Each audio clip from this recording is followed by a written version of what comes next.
Nous sommes tous comme cette personne. Gloire et louange à toi, Seigneur Jésus-Christ. Merci, Seigneur Jésus-Christ. Amen. Amen, amen, amen. Je vous prie de vous asseoir, s'il vous plaît. Est-ce que tu peux saluer le bien-aimé qui est à côté de toi? Tu dis que pasteur Ansel ne t'a jamais si tu es devant un champion. Tu es devant un champion.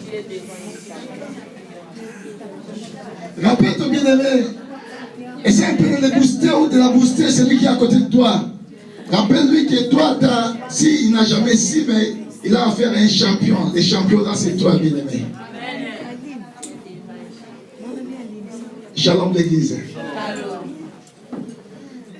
J'avais dit que nous avons un grand thème et ce thème est intitulé Qui est-il grand des montagnes devant toi? Dans le texte, c'est marqué devant Zorobabel. Mais moi, je dis, comme ça ne concerne plus Zorobabel, ça te concerne maintenant, et tu marqueras ton nom sur ta feuille, bien-aimé. Tu diras qui est grande montagne devant toi, devant Zorobabel, tu seras aplani. Shalom l'église. Nous allons lire dans le livre de Zacharie. Zacharie 4, versets 6 à 7. Et dans le livre de Esdras 1, versets 1 à 4. Zacharie 4, 6 à 7. Lisons au nom de Jésus. Alors, il reprit et me dit, c'est ici la parole que l'Éternel adresse à Zorobabel. Ce n'est ni par la puissance, ni par la force, mais c'est par mon esprit, dit l'Éternel des armées. Qui es-tu, grande montagne? Devant Zorobabel, tu seras aplani. Il posera la pierre principale au milieu des acclamations. Grâce pour elle. Avant tout, les rappels, c'est Zacharie 4, 6 à 7. Parce que j'ai vu des gens qui sont en train de se demander si c'est quel verset. Esdras 1 à 4.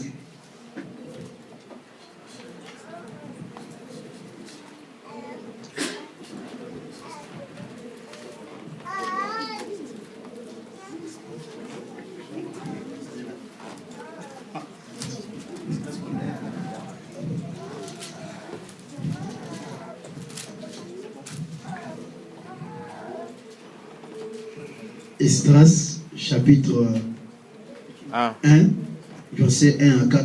Nous lisons la parole du Seigneur. La première année de Cyrus, roi de Perse, afin que s'accomplisse la parole de l'Éternel prononcée par la bouche de Jérémie, l'Éternel réveilla l'esprit de Cyrus, roi de Perse, qui fit faire de vive voix et par écrit cette publication dans tout son royaume. Ainsi parle Cyrus, roi de Perse. L'Éternel, le Dieu des cieux, m'a donné tout le royaume de la terre et il m'a commandé de lui bâtir une maison à Jérusalem en Juda. Qui d'entre vous est de son peuple? Que son Dieu soit avec lui et qu'il monte à Jérusalem en Juda et bâtisse la maison de l'Éternel, le Dieu d'Israël. C'est le Dieu qui est à Jérusalem. Dans tout lieu où séjournent des restes du peuple de l'Éternel, les gens du lieu leur donneront de l'argent, de l'or, des effets et du bétail, avec des offrandes volontaires pour la maison de Dieu qui est à Jérusalem. C'est la parole du Seigneur. C'est la parole du Seigneur. Est-ce qu'on peut acclamer pour la parole, s'il vous plaît? Qui est-il grande montagne devant Prince, devant Yaniv, devant Arsène, devant Nolive, devant Flore, devant Daniel? Qui est-il grande montagne devant Sophie? Qui est-il grande montagne devant Colette? Tu seras aplani. Shalom l'église. C'est quoi une montagne? les géographes nous disent que la montagne, c'est un relief important du sol s'élevant à une grande hauteur. Selon la géographie, une montagne, c'est un relief important du sol. Ce relief s'élève à une grande hauteur. C'est ça qu'on appelle une montagne. Ou c'est une région d'une haute altitude. C'est aussi une montagne. Et là, nous parlons selon M. Larousse. Shalom l'église. Mais selon moi, bien aimé, dans la spiritualité, c'est quoi une montagne? Une montagne, ce n'est rien d'autre qu'une circonstance qui dépasse mon intelligence, ma force, ma pensée. Une montagne, bien aimé, ce n'est rien d'autre qu'un obstacle qui me rend incapable de s'en sortir, qui me met, bien aimé, dans un embarras total, là où il n'y a point de sortie. C'est ça une montagne. Une montagne, bien aimé, ce n'est rien d'autre qu'un problème qui est difficile à résoudre dans ma vie. Un problème qui me met dans un embarras, et ce problème-là, il est tellement difficile à résoudre que je n'arrive pas à résoudre. Et quand ce problème-là surgit dans ta vie, dis-toi que ça devient une montagne pour ta vie. Si tu es d'accord avec moi, tu dis Amen. Amen. Oh, bien-aimé, je vais te dire une chose. Dis-toi, malgré le vent et marée dans ta vie, j'ai aimé quelque chose qui est important dans ce livre. Il ne s'agit pas de n'importe quel livre, bien-aimé. Il s'agit du livre de Zacharie. Oh, Zacharie, bien-aimé, c'est un nom qui est significatif. Shalom l'église. Zacharie qui veut dire Yahweh se souvient. Oh, je te dis, bien-aimé, cet après-midi, bien que tu aies des soucis, bien que tu aies des problèmes, bien que tu es dans un embarras, mais je te dis dans cet après-midi, Dieu se souvient de toi. Amen. Shalom l'église. Malgré les vents et marées, malgré les obstacles, malgré les montagnes, bien-aimé, mais tu as quelqu'un, bien-aimé, cet après-midi, il se souvient de toi. Il ne t'a jamais oublié, bien-aimé. Tu avais fait une alliance avec cette personne-là. L'alliance que tu as fait avec Dieu est infaillible. Et que vous faites, bien-aimé, bien des difficultés, mais il se souvient de toi cet après-midi. Et il va résoudre. Et il se souvient, malgré les montagnes, il a planera, bien-aimé. Il est dit à Zorobabel, ce n'est ni par la puissance, ni par la force, mais c'est par mon esprit, dit l'Éternel des armées. Amen. Shalom l'église. Les montagnes, bien-aimé, ça peut surgir dans ta vie. Mais dis-toi, tu as quelqu'un qui est plus que les montagnes. Il dit dans sa parole, les cieux des cieux ne peut jamais les contenir. Même mon nez dans l'école, bien-aimé, et les Kinzam et la Bissoté. Nous avons un roi qui est tout puissant. Il s'appelle Yehoshua Amashia. Si tu es d'accord avec moi, tu dis Amen, bien-aimé. Oh, il s'agissait de quoi, bien-aimé? Il s'agit d'un peuple. Un peuple qui avait fait l'alliance avec Dieu. Un peuple élu que Dieu avait choisi. Or, qu'est-ce qu'a fait ce peuple? Il fit un certain temps, ce peuple était parti dans l'esclavagisme en Égypte pendant 430 ans. Dieu a permis que ce peuple puisse sortir de l'esclavagisme en Égypte. Ce peuple a franchissé le désert. Et Dieu les avait promis une terre là où coule le lait et le miel. Shalom l'église. Shalom. Il s'est passé des choses, bien-aimés.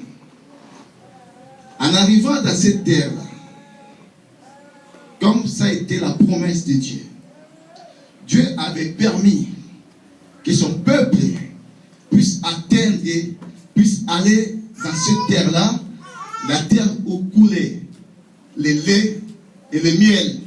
C'était une terre, bien aimée, tellement abondante.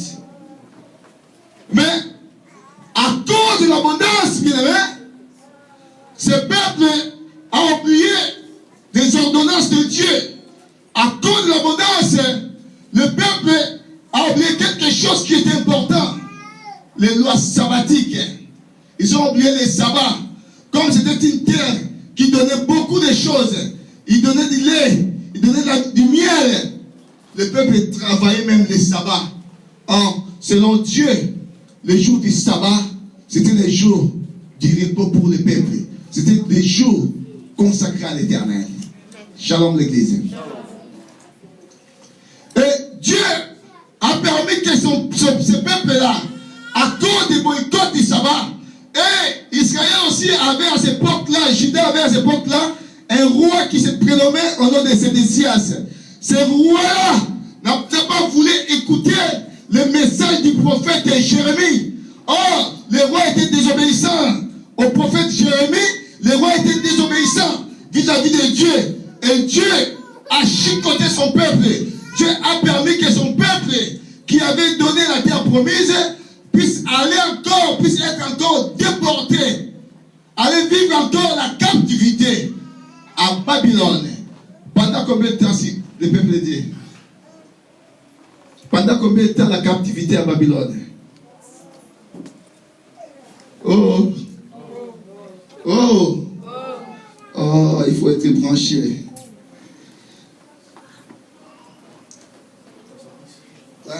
Que Dieu te bénisse. Mais ce n'était pas à toi de répondre. J'ai demandé au peuple de la femme. Shalom l'église. Dieu a permis à son peuple d'aller encore à captivité pendant 70 ans. Comme disent nos amis belges, 70 ans de captivité. Or, quand les temps se sont écoulés, la Bible dit, Dieu s'est souvenu de son peuple. Shalom l'église. Il y avait un roi, Nabucodonosor, celui qui a ravagé Jérusalem. Il a tout détruit. Il a détruit les murailles. Il a détruit les temples. Il a détruit les ustensiles. Il a détruit les hôtels de Dieu. Il a tout détruit et il a ramené le peuple de Dieu en captivité pendant 70 ans. À Babylone, c'était l'époque très difficile pour ce peuple-là. Mais après un certain temps, comme c'était un peuple de Dieu, comme c'était un peuple qui avait fait l'alliance avec Dieu, Dieu s'est souvenu de son peuple. Shalom l'église. Bien aimé, le problème, c'est l'alliance avec ton Dieu. Amen. Si tu as fait l'alliance, si tu as l'alliance avec ton Dieu bien-aimé, malgré les problèmes, malgré les circonstances, malgré les vents et marées, malgré la durée de la nuit, la Bible dit, les jours apparaîtra toujours, malgré les difficultés dans ta vie. Mais dis-toi bien-aimé, si tu as l'alliance avec ton Dieu se souviendra de toi. Et le Dieu là fera quelque chose dans ta vie. Parce que tu n'es pas n'importe qui, bien-aimé. Tu es un fils. Et dans une maison, un fils, bien-aimé, a toujours eu une part. Shalom l'église. Dieu s'est souvenu de son peuple. Quand les 70 ans se sont écoulés, Dieu s'est souvenu. C'est pour ça, ce livre, ce message ne pourrait pas être dans un autre livre. On l'a mis seulement dans le livre de Zacharie. Parce que Zacharie, ça signifie Yahweh se souvient.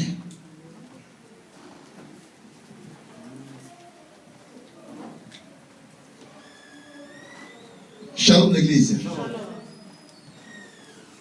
La Bible dit, Dieu a suscité encore un autre roi, le roi Cyrus. Le roi là a fait la guerre avec Babylone. Et il a conquis Babylone. Et c'est lui qui était devenu le maître de la terre. Dieu a fait une providence pour son peuple. Parce qu'il a vu que son peuple ne devait pas demeurer éternellement captif, éternellement en déportation à Babylone. Dieu a fait une providence pour son peuple. Bien aimé, pour ta vie, Dieu fera toujours des providences. Shalom l'église. Il ne te laissera jamais inaperçu. Il a dit, je ne t'abandonnerai jamais, je ne te laisserai jamais. Il te fera toujours des providences, bien-aimé.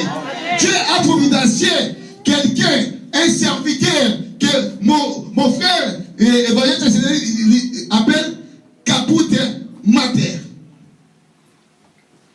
Assister encore à notre serviteur.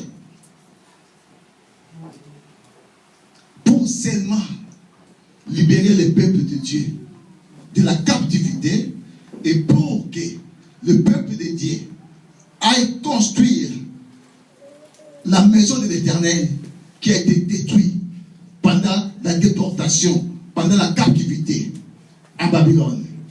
Shalom l'église. Shalom l'église. Bien-aimé, laisse-moi te dire, pour tes problèmes, Dieu suscitera des gens. Dieu va providencier des gens. J'ai vu Élie dans l'époque difficile en Israël. Il n'y avait point d'eau, il n'y avait point la rosée. Mais Dieu, bien-aimé, a providencié pour Élie. Dieu a permis même un corbeau, un animal impur, à chaque matin et chaque soir, de ramener de quoi manger pour Élie. Shalom l'église. Mais moi, je me pose des questions. Même les corbeaux, à cette époque-là, si déjà les hommes n'arrivaient pas à avoir de quoi manger, et à combien plus forte raison, bien-aimé, les oiseaux ou les animaux. Mais Dieu, bien-aimé, a providencié un animal, un oiseau, bien-aimé, pour aller donner à manger Élie. Mais l'oiseau là aussi il pourrait aussi manger ce que Dieu lui a donné. Mais la nourriture, ce n'était pas destiné au corbeau. La nourriture, c'était destiné à Élie bien-aimé. Vouloir ou pas, le corbeau, c'est une providence pour servir seulement Élie bien-aimé. Pour ta vie, Dieu donnera des choses aux gens pour qu'ils servent des providences pour ta vie.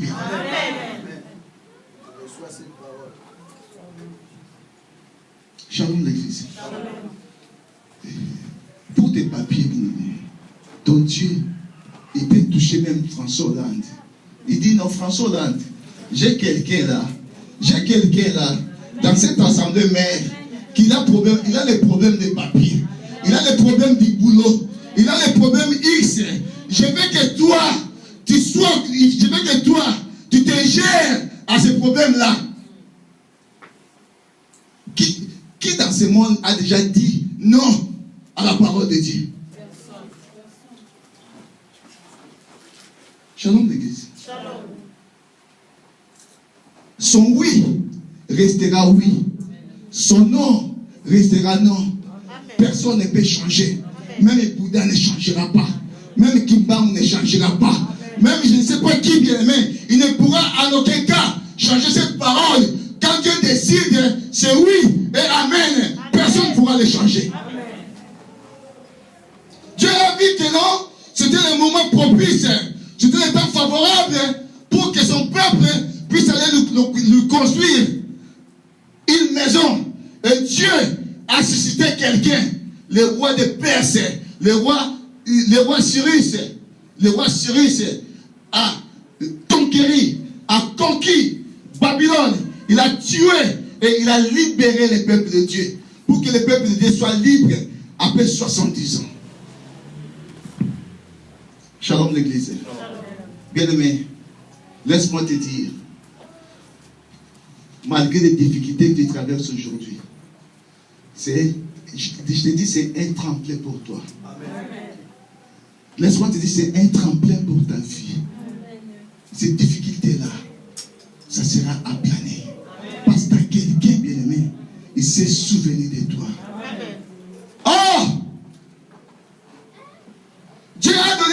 mission. Ce n'est pas n'importe quelle personne. Il a donné la mission à Zorobabel. Mais qui est Zorobabel? Shalom l'église. Zorobabel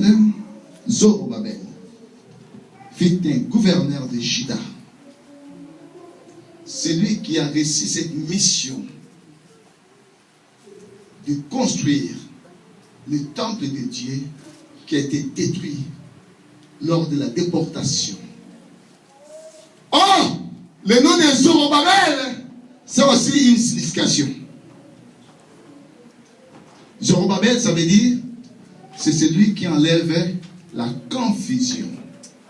Amen. Shalom l'église. Shalom. Zoro qui veut dire aussi zéro, et Babel qui veut dire confusion. Vous savez, quand Dieu a confondu de multitudes de gens qui ont élevé une tour pour aller voir Dieu au ciel, la tour là qu'ils ont construite, on l'appelle comment? La tour de Babel. Tour de Babel. Tour de confusion. Dieu les avait confondus. Or, Zorobabel, ça veut dire, c'est lui qui enlève la confusion ou zéro confusion. En lui, il n'y aura pas de confusion. C'est pour ça qu'il est écrit, qui est dit, grande montagne devant Zorobabel, tu seras aplané.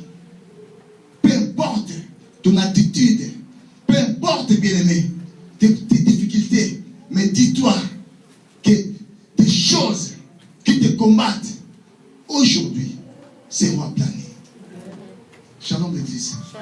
Passe dans quelqu'un. Il est dit à Zorobabel, ce n'est ni par la puissance, ni par la force, mais c'est par mon esprit. Oh, bien-aimé, dans la vie chrétienne, il y a aussi le choix de Dieu. Bien-aimé, si tu n'es pas le choix de Dieu, bien-aimé, tu peux même te brûler. Nada. Dieu a son choix. Dieu avait choisi Zorobabel. Bien-aimé, il faudrait que tu sois le choix de Dieu pour aplanir les montagnes.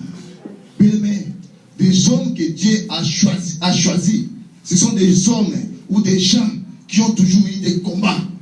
Mais, malgré les combats, ils finissent toujours à vaincre parce qu'ils combattent pas seuls, ils combattent avec Dieu. La Bible dit, avec Dieu, nous ferons des exploits et il écrasera nos ennemis. Shalom l'église. La Bible dit quelque part, les malins atteignent souvent les justes, mais l'Éternel la délivre toujours. Mais si tu es le choix de Dieu, malgré des difficultés, malgré des situations chaotiques, malgré des montagnes, malgré je ne sais pas quoi, bien aimé, mais si tu es le choix de Dieu, ça sera aplani. Parce que tu n'es pas n'importe qui. Tu es bien aimé, la prunelle de son œil. Vous savez la prunelle c'est quoi? Hein? Ah, que Dieu te bénisse. Et donc à moins de voilà. Sur tout le monde qui est passé à cette pas.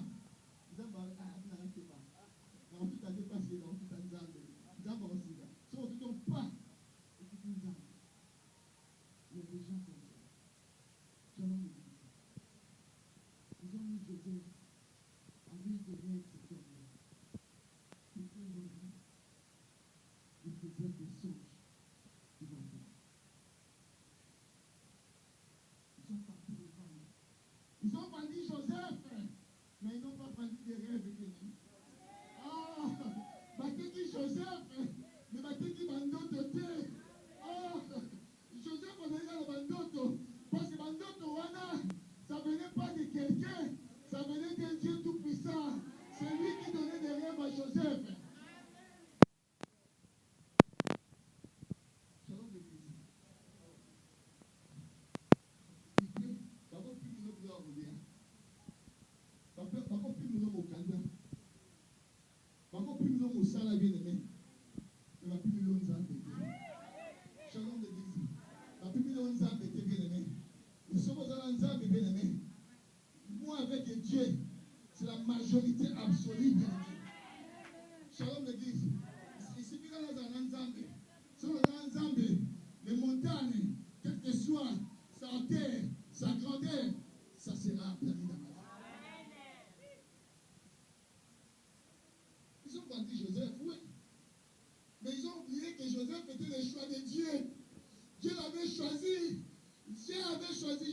chef, pour libérer son peuple, pour libérer ses frères.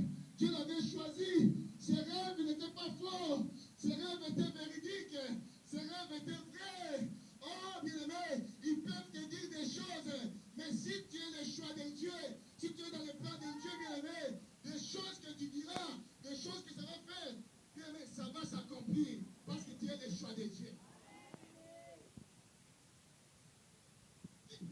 Qui pourrait s'élever devant Zorobabel?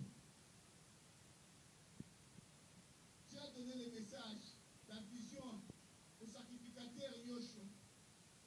Il a dit, ce n'est ni par la force, ni par la puissance, mais c'est par mon esprit. Qui est-il qui m'a demandé? Toi qui veux t'élever devant Zorobabel, tu seras aplani parce que tu ne sais pas. Zorobabel, c'est le choix de Dieu. C'est Dieu qui l'avait choisi. Ce n'est pas seulement le choix, il y a aussi des promesses. Amen. Ce qui fait ta force de venir dans la vie chrétienne, ce sont les promesses de Dieu. Amen. Oui, c'était les promesses de Dieu, tu ne serais pas là. Toi non plus, bien-aimé, tu ne seras pas là. Mais il faut qu'il y ait des promesses. C'est ça qui nous donne la force. C'est ça qui a donné la force à ce peuple-là. Parce que c'était un peuple qui avait les promesses. Même dans la déportation, dans les difficultés à Babylone, Jérémie a donné encore une autre promesse. Il a dit, Dieu a donné une promesse. Il a dit, j'ai donné le projet que j'ai formé pour vous. C'est le projet de paix pour vous donner de l'avenir. Dans la difficulté, bien aimé, dans la souffrance, Dieu a fait des promesses pour ta vie. C'est pour ça que l'apôtre Paul dit quelque part, il dit, moi, Paul, j'ai appris à être content de l'état où je me trouve. Amen. Si je suis dans l'abondance, je suis content. Si je suis dans la disette, je suis content. Mais moi, Paul, j'ai pris tout par celui qui me fortifie. Parce que Paul savait qu'il y avait quelqu'un qui le fortifiait. Il s'appelait Yehoshua Hamashiach. Laisse-moi te dire, le montagne ne te fasse pas commettre des choses horribles devant ton Dieu. C'est un tremplin pour ta vie. C'est un tremplin, bien-aimé. Les montagnes seront aplanies. C'est un tremplin. Bien-aimé, tu es un enfant de promesses. Tu n'es pas n'importe qui. Bien-aimé, les promesses de Dieu ne peut jamais mourir dans ta vie. Bien-aimé,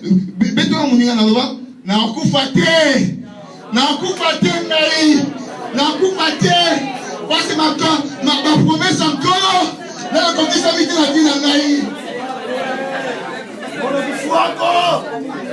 je ne mourrai pas. Je ne mourrai pas. Parce que les promesses de Dieu ne sont pas encore accomplies dans ma vie. Il faut que ces promesses-là soient accomplies dans ma vie premièrement. C'est pour ça que mon couple a été bien-aimé.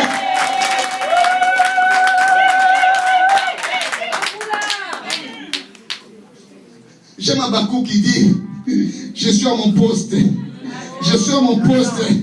Et j'attends, malgré les vents et marées, malgré les montagnes, malgré les difficultés, malgré des soucis, malgré des problèmes, c'est lui qui a donné la promesse.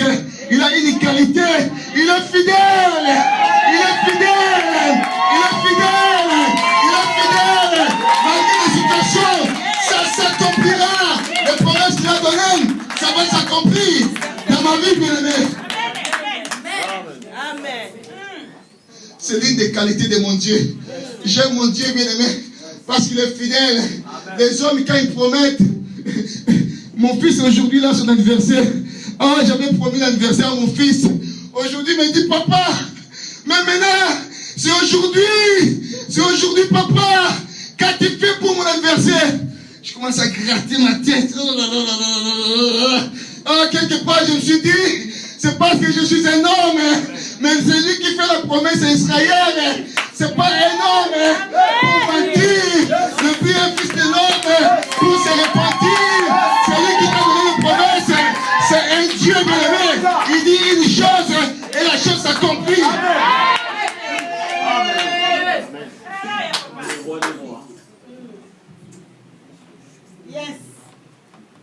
Shalom l'église. Aux amants dans les lacs. On coufaté. Comme a dit Siméon. Je ne mourrai pas. Je ne mourrai pas. Je vivrai.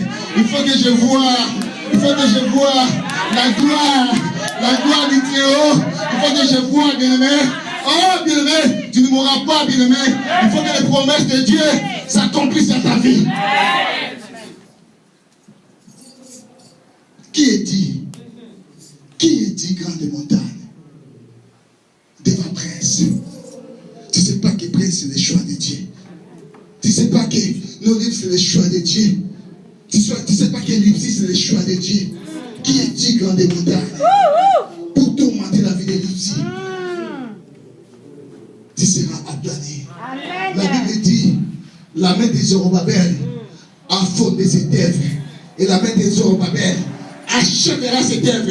Bien aimé, comment le bandit, ce que tu as commencé, bien aimé, tu vas l'achever. On va tout faire sur la systématique. Parce que tu es la promesse. Parce que tu es le choix de Dieu. Dieu t'a choisi pour ta famille. Dieu t'a choisi, bien aimé, pour une mission quelconque. Ce que tu as commencé, tu vas l'achever, bien aimé. On va tout faire. Ça aussi, c'est les Arobandaki.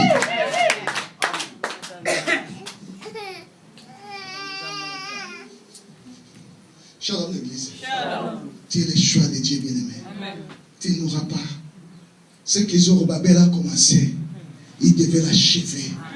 C'est parce que c'est Dieu qui l'avait choisi. Pour son temple. Ce temple avait connu 3 transformations.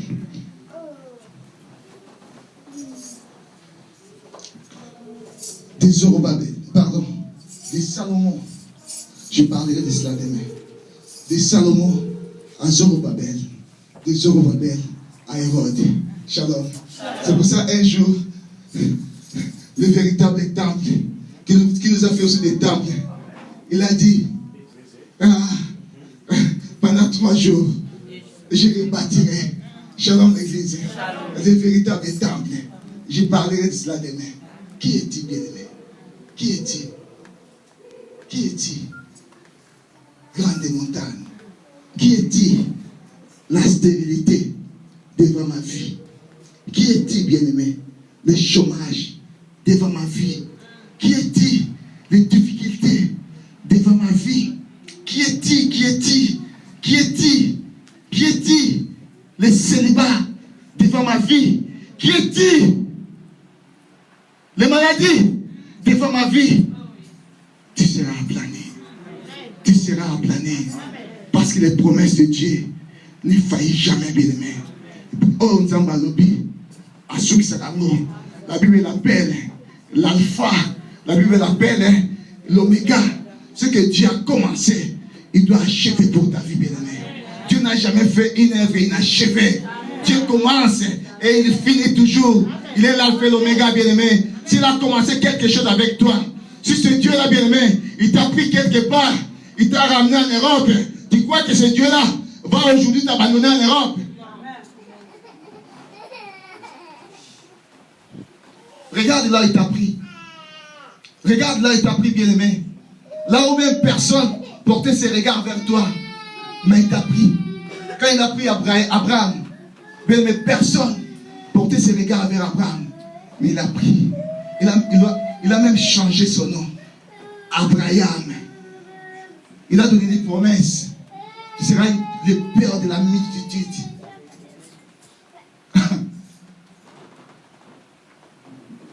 Abraham avait 40 ans, 50 ans, 60 ans, 80 ans, 90 ans, 89 ans. Il était avec sa femme. Sa femme avait 30 ans, 40 ans, 50 ans. Les promesses, ça ne s'accomplissait pas. Shalom l'église. Oh,